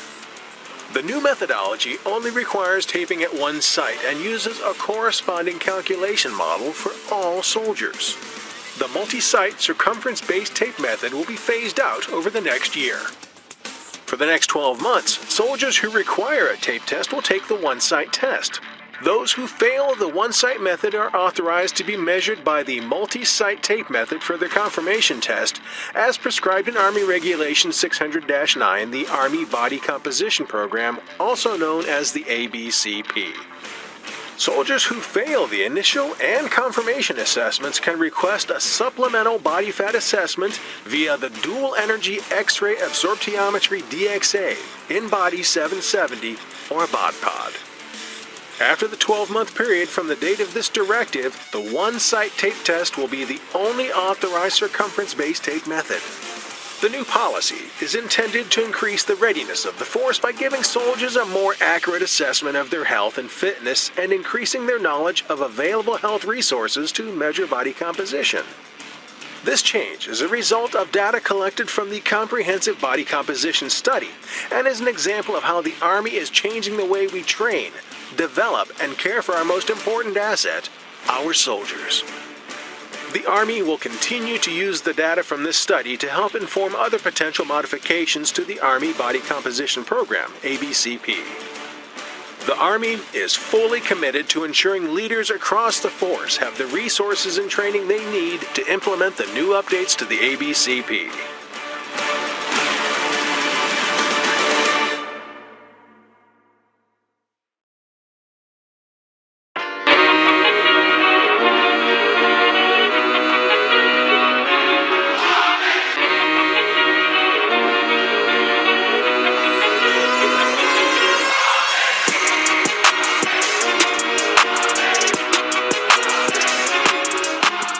Airborne is designed to deliver a large amount of soldiers to a point in the ground behind the enemy lines in order to seize airfields and other key points of terrain in order for the tactical mission to be executed. Most soldiers come to airborne school and they will have a fear of heights. I myself have a fear of heights. However, through repetition, through the equipment that we use and the familiarization of the equipment, you become accustomed to it, as well as have a trust in your equipment that allows you to safely exit the aircraft when we come here. So it's important to enforce the standards and enforce the basic discipline because this is a high-risk training environment. Airborne operations is a high risk inherently. We want to ensure that the jumpers can not only execute the training to safely deliver them to the ground, such as proper body position, proper landings, but also to ensure that they control their static line, not only for their own safety, but for the other jumpers in the air. That way we can minimize the risk of this operation to the fullest. The mock tower teaches how to exit a group of paratroopers on one exit, one after another, to safely exit the aircraft en masse. We bring in the 250-foot tower that allows the jumper to get a sensation and orientation to 200 feet above the ground, which is where they will pull a slip to slow themselves during descent. And then we reinforce techniques learned in Ground Week with parachute landing falls and making impact with the ground. It then is concluded with Jump Week. Jump Week is the execution of 5 jumps from an aircraft, either a C-130 or a C-17.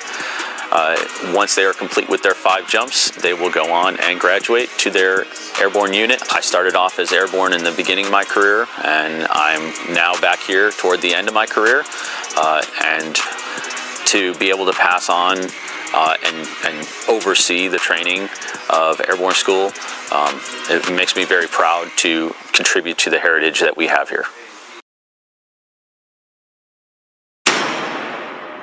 Organizations in the world. But what exactly is the Army responsible for, and what are the differences between its components? First, let's talk about the active Army. This is the full-time component of the Army responsible for maintaining combat readiness and defending our nation. There are 2 paths in active duty. There is the enlisted soldier, who works as an essential member of the team, performs specific tasks, and carries out missions. Then, there's the commissioned officer, who serves in logistics and intelligence. Next, we have the Army Reserve. These soldiers are part-time, but they still play an important role in maintaining our nation's defense. They typically serve 1 weekend a month and 2 weeks a year, but can be called up to active duty in times of need. Finally, there's the Army National Guard. Like the Army Reserve, these soldiers serve part-time, but they're also under the control of their state's governor. This means they can be called up for state emergencies like natural disasters, as well as federal missions. Whether you're serving in the active Army, Army Reserve, or Army National Guard, you're part of a proud tradition of men and women who have dedicated themselves to protecting our nation and its people.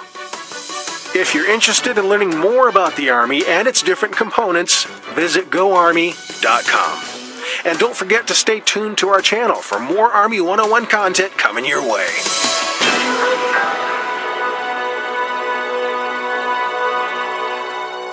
That's it.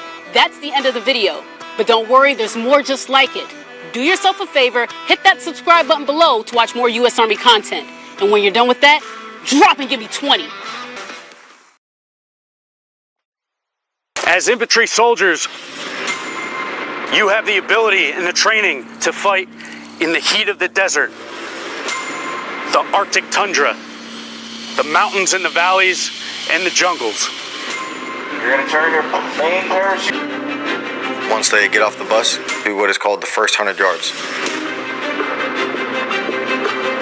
There are team-based events where we'll all run through together as a team and show that teamwork is what continues to drive the Army. So starting off when we got off the bus, we were highly motivated individuals, and we ran 100 yards. After that, we were introduced to all the cadre and everything, and then we were brought to a whole bunch of events where we did it with our platoon. So starting off, we had a relay race with the first aid mannequin, where the first team to finish that as well won that. And then following that, we had a tug of war, and then lastly, we were introduced to the first 100 in the. I mean, the first 100 come from World War I, where infantry soldiers came out the trench and they worked together. Coming to the Army can be kind of scary, but knowing that you come into our team, meaning I'm part of you, you're part of me, to the table, and we go to the first 100 pretty much event that we go to together.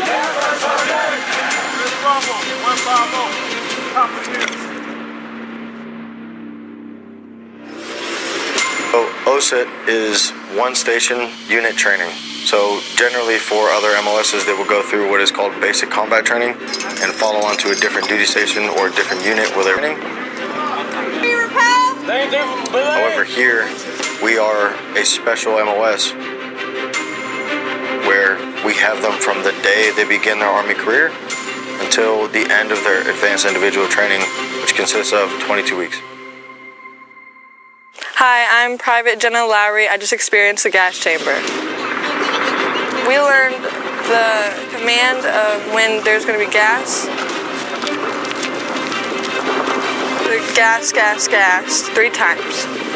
And then we hold our breath and close our eyes for 9 seconds and seal our gas mask on. It just tests your limits. You don't think you can do it, but then once you set your mind to it, it's like a great accomplishment. When you turn green and actually become a soldier, and you get into OSIT, your drill sergeants go from drill sergeants to mentors. They start teaching you a lot more. They teach you how to become an infantry soldier. They teach you everything that you need to know before you get to the line. So when you get to the line, you're squared away, and your team leaders and your squad leaders, they see that, okay, we have a great product on our hands, and that this is our best trained soldier when it comes to us going to war. We have a great product. And when they do pass through the gates at Honor Hill, they'll be greeted by a bonfire, get them into that mindset that this is it. They finally passed all required tasks and they're becoming infantrymen. I just want to personally say congratulations. These last 20 weeks, for the majority of you, have probably been the most physically and mentally demanding weeks that you've had in your lives. Now, the cross rifles that you've received are not just a simple piece of plastic. Those cross rifles represent much more. As infantry soldiers, you have the ability and the training to be airborne infantry, light and fight on a Bradley vehicle. It is the infantry who is called to fight. And to finalize, I just want to say again, congratulations from me and the cadre. 2 more weeks left. We just need to push through and finish strong, and we'll get to graduation. On! Your mission is to subscribe. Why haven't you done it yet? The Army has published a directive outlining an Army body composition exemption for exceptional performance on the Army Combat Fitness Test. Effective immediately, all soldiers who score 500 on the ACFT, with a minimum of 80 points in each event, are exempt from the body fat assessment outlined in AR 600-9. The exemption only applies to soldiers who have participated in all 6 primary events. According to Army officials, the exemption is effective immediately and will apply on the soldier's next record ACFT. The exemption is valid until the next record, and these timelines are subject to record body fat assessments and flagging actions for body fat assessment failure. The policy applies to all professional military education schools, as well as for accessions and retention actions.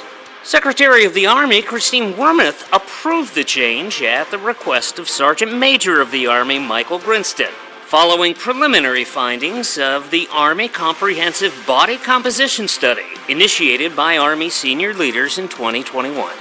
Further policy changes are still under consideration and will require further validation before final approval. However, the overall focus of the program remains unchanged.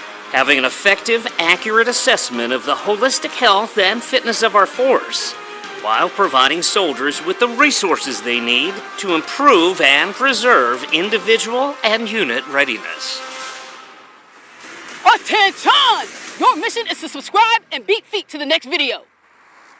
Why haven't you done it yet?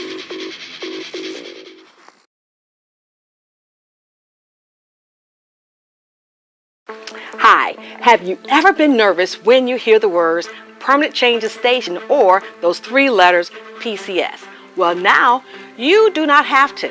The Army developed the My Army PCS Move app. It is a knowledge-based interactive app that allows you to understand the PCS process, your entitlements, and has videos to make moving that much easier. Soldiers, civilians, and their family members may feel a little anxiety in preparation for their move, especially if it's your first move. Well, the Army goal was to help reduce that stress, make it more seamless and less challenging before, during, and after the move. The My Army PCS app has a wealth of information. For example, basic entitlements, how to plan, prepare, and organize your move, the latest transportation information, the different types of moves. It's all in the palm of your hand. You may ask, how did the Army design the Army PCS Move app? Well, that's simple. We asked soldiers, spouses, and civilians a basic question. What do you want in a PCS Move app? And the common response was, I just want to know what to do 120, 90, 60, and 30 days out from our report date. And we answered your call. After downloading the app, you will enter basic information about yourself and the PCS Move. Your name, your rank, your PCS report date, where you're PCSing from, and where you're PCSing to. And guess what? The system will automatically calculate your report date and display it on the screen. We also have an integrated military pay chart. It will calculate your base pay and your active pay, as well as your BAH calculator, all for you on this app.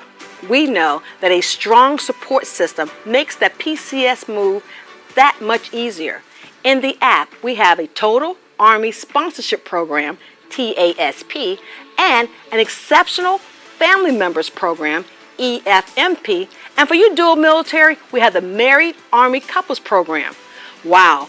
And we have a fully functional virtual call center, which allows you to talk to a live agent anytime you're having issues during your move, to help keep the military communities connected, which is a crucial part of readiness and resilience. We improve the app often based on your recommendations. We ensured all family members were part of the PCS experience. It has vital information on pet travel. Right, Mr. Bentley? Please go and download the official My Army PCS app wherever apps are available. Let's get moving. Thanks for watching this video. If you like what you saw and want more of it, subscribe to our channel to watch more videos.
We monitor the expansion to determine if other Army training centers will take part in the future.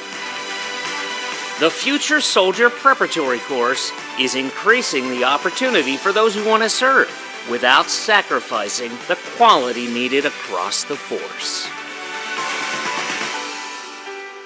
Hey, thanks for watching.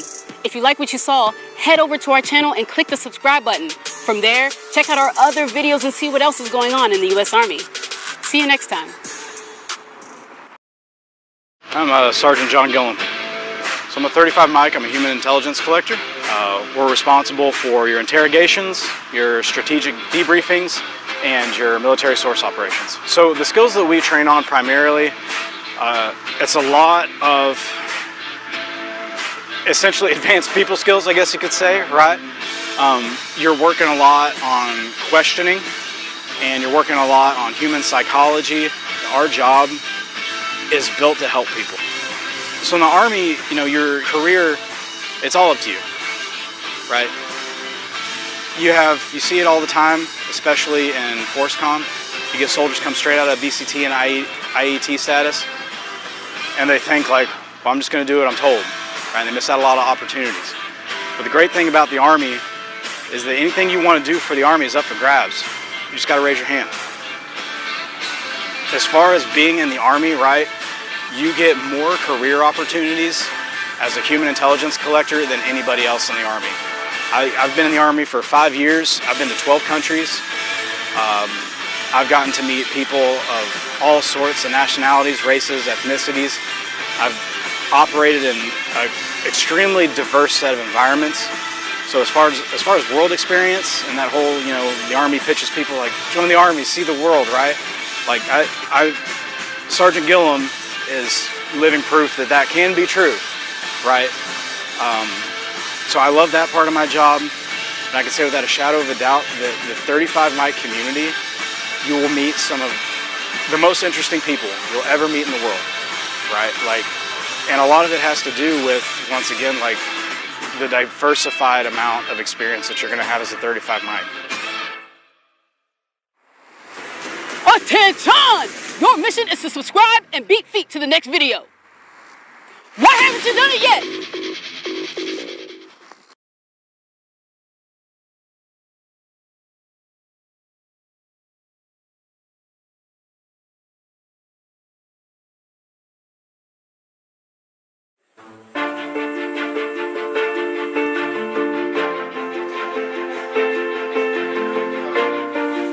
Captain Stephen Randall, 63 Alpha General Dentist. Commissioned in 2014, and the way that the Health Professions Scholarship Program works that I applied for, you apply for it your final year of dental school or med school, whatever branch of medicine that you're applying for.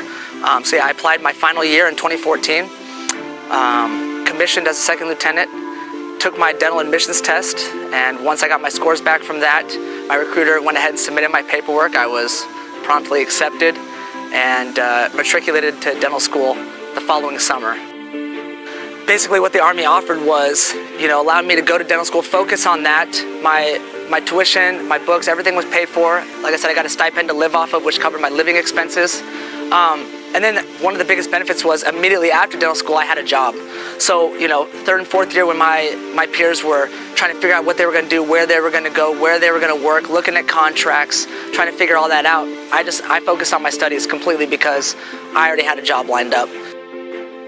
I also liked the idea of coming in and working in a team environment. So being put in a clinic with other dental officers, especially as a new graduate, right, where I kind of sort of knew what I was doing, but not really. And so to have senior officers in there that were able to, you know, be mentors and to bounce ideas off of and grow clinically with was a huge benefit. So it was almost like, you know, being put into a situation where you couldn't fail. I've had other awesome experiences, you know. I mean, as a dentist, the clinic grind, you know, day in and day out, it can kind of wear on you in private practice. And so there's days here where I'm going out with my company to the field. We're going out and we're going to the range. We're doing, you know, rodeos like this where we're setting up, you know, little mobile stations and then doing exams and some treatment at times. So it's just an experience that you can't get anywhere else. The Army's going to show you, again, another side of life that, you know, that you aren't going to normally experience. And so it's an experience that I wouldn't trade. That's it. That's the end of the video. But don't worry, there's more just like it. Do yourself a favor, hit that subscribe button below to watch more U.S. Army content. And when you're done with that, drop and give me 20.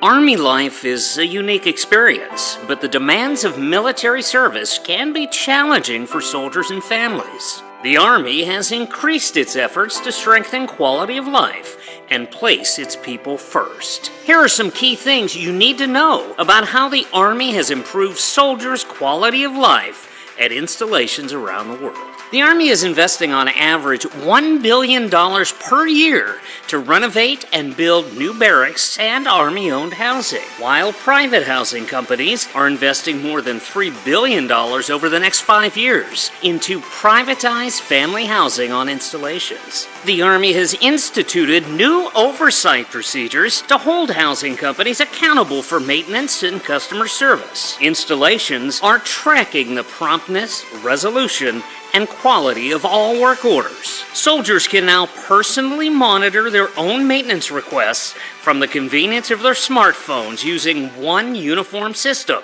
the Army Maintenance Application, or ARMA. The Army is committed to providing soldier parents with accessible, affordable child care programs. The Family Child Care Program added 275 additional providers to the network in fiscal year 22. Additionally, the Army has worked to recruit and retain family child care providers and has increased compensation for direct care staff. For providers who PCS, Installation Management Command is making it easier to move locations and keep your FCC provider credentials. Meaningful employment creates a more fulfilling experience for Army families. The Military Spouse Employment Partnership connects military spouses with hundreds of partner employers who have committed to recruit, hire, promote, and retain military spouses. The Army also continues to work with state governments to improve professional licensure portability for military spouses. Additionally, the Army now reimburses up to $1,000 in qualified occupational licensing costs and offers spouses a simplified home-based business application process. The Army needs financially fit soldiers, and the Financial Readiness Program helps bolster a soldier's financial fitness throughout their career. The website, www.financialfrontline.org, offers financial education and counseling resources for soldiers and families. Also, to ease the financial strain of PCS moves, the Army is now providing a dislocation allowance prior to PCS to assist with relocation expenses. The Army has introduced several new digital programs designed to give soldiers more individual power over their personnel experiences. The My Army PCS app offers information on entitlements, types of moves, planning, scheduling, and the claims process with a live chat feature. The Online Enterprise EFMP System, or EEFMP, makes enrollment, assignment, coordination, and family support access easier for families with special needs. And the Digital Garrison app is a one-stop information source to navigate on-post facilities and access real-time installation updates. For helpful links and more on the Army's quality of life efforts, visit www.army.mil/qualityoflife. Hey, thanks for watching. If you like what you saw, head over to our channel and click the subscribe button. From there, check out our other videos and see what else is going on in the U.S. Army. See you next time. The Army is investing in the success of young men and women with the Future Soldier Preparatory Course. The FSPC is a pilot program starting at Fort Jackson, South Carolina in August to help America's youth overcome academic and physical fitness barriers to join the Army. This course is a great way to increase opportunities for them to serve without sacrificing the quality needed across our force.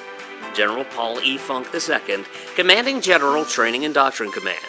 The program will provide focused academic and fitness instruction to help recruits meet the Army's desired accession standards for body fat composition and academic test performance prior to basic training. The course's fitness and educational programs help improve recruit scores on the Armed Forces Qualification Test, or AFQT. Recruits with ASVAB scores of 21 to 30 are only eligible for the academic track. Recruits with ASVAB scores between 42 and 49 may be allowed to voluntarily participate in both tracks. The fitness portion prior to basic combat training and the academic portion following basic training. Individuals in both tracks are projected to remain in the FSPC for up to 90 days, with opportunities every 3 weeks to leave the program and ship to basic training by meeting or exceeding Army accession standards. The program is open for individuals looking to enlist in the active duty Army, Army Reserves, and National Guard. Future soldiers will be offered the same bonuses and incentives as all other recruits, with those in the academic track potentially renegotiating their contract pending improved test scores. This course is one of many approaches the Army is taking to invest in America's young people. We have to acknowledge that society has changed and help our youth improve so they can benefit from the training and opportunities that Army service provides. The Army is still the best place for young people to achieve their potential. General Paul E. Funk II, Commanding General Training and Doctrine Command. Did you know the Army has a long track record of successfully responding to societal trends to posture new soldiers for success? Current educational programs show that individuals can improve their ASVAB scores when given the right instruction and professional support. The Army has been using Basic Skills Education Program, or BSEP, since 1977 to help soldiers improve their AFQT scores. To get on your Army path, please visit GoArmy.com or call your local recruiter. Thank you for watching this video. For more content from the U.S. Army, check out our other video and subscribe to our channel. The Army announced new changes to its tattoo policy, and today we're going to go over some key changes and what that means going forward. To help compete for top talent, the Army has updated its regulations for tattoos, cutting processing times for new recruits who have body art. The changes will also impact all active, National Guard, and Army Reserve soldiers currently serving. Secretary of the Army Christine E. Wormuth made the new policy official by signing the updated directive that allows recruits and current soldiers to receive tattoos on their hands, behind the ears, and the back of the necks. The Army will now allow soldiers to have one ring tattoo on each hand that does not exceed 1 inch in length. One tattoo between the fingers, as long as the designs cannot be seen when the fingers are joined. One tattoo no longer than 2 inches on the back of their neck. However, it cannot extend to the sides of the neck and cannot be visible from the side or the front. And lastly, 1 inch long tattoos behind each ear are now authorized. However, it cannot extend forward or below the earlobe. The Army will continue to prohibit tattoos on a soldier's face except for cosmetic purposes. However, some soldiers may file for an exception if they would like to receive a facial tattoo for religious reasons. According to the directive, tattoo designs must not contain any offensive, extremist, or hateful words or images. Company commanders perform annual inspections of tattoos to ensure they remain within Army regulations. Tattoos have grown in popularity among younger people. Training and Doctrine Command, as well as the U.S. Army Recruiting Command, recommended the changes to Army senior leaders. According to research conducted by TRADOC, 41% of 18 to 34-year-olds have at least one or more tattoo. Through May 2022, Army recruiters have filed more than 650 tattoo-related waivers for active duty and reserve recruits. These changes will allow individuals who meet all other qualifications for appointment or enlistment the opportunity to serve or to continue to serve. This policy revision will eliminate the need for waivers for recruiting applicants with tattoos in the specific areas described, and serve to reduce applicant processing time due to waivers. It may also reduce the risk of recruiters declining to process applicants with tattoos in these specific areas. The Army relaxed tattoo restrictions in 2015 when the service updated Army Regulation 670-1 to remove limits on the number of tattoos soldiers could have on legs and arms, granting more freedom for individual expression. Thank you for watching this video. For more content from the U.S. Army, check out our next video and subscribe to our channel.